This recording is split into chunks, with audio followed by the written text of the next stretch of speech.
సూర్యుడు పగలు తన తేజస్సుతో లోకాలకు శక్తిని ప్రసాదిస్తాడు. రాత్రి అదే తేజస్సు చంద్రుని ద్వారా వెన్నెలగా ఆనందాన్ని కలిగిస్తుంది. ఈ విధంగానే అహర్నిశలు మనల్ని బాబా కాపాడుతారు. సర్వే జనా సుఖినో భవంతు. ఓం సాయిరామ్.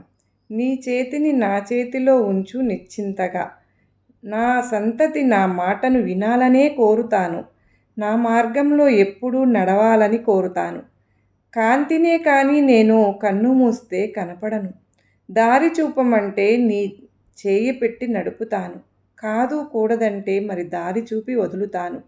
మనసు పెట్టి పిలిస్తే నీ మార్గం నేనవుతాను. ముమ్మాటికి ఈ వాగ్దానం నేను తప్పబోను. నన్ను ప్రేమించిన వారికి దగ్గరై నిలుస్తాను. నా దగ్గర నిలిచి పిలిస్తే పలుకుతాను. నా మాటలు వింటే నా దారిలో నడుపుతాను. నాతోనే ఉండండి, నాకు చేరువకండి. నా చేతిలోన నిశ్చింతగా మీ చేతిని ఉంచండి. సాయిబాబా.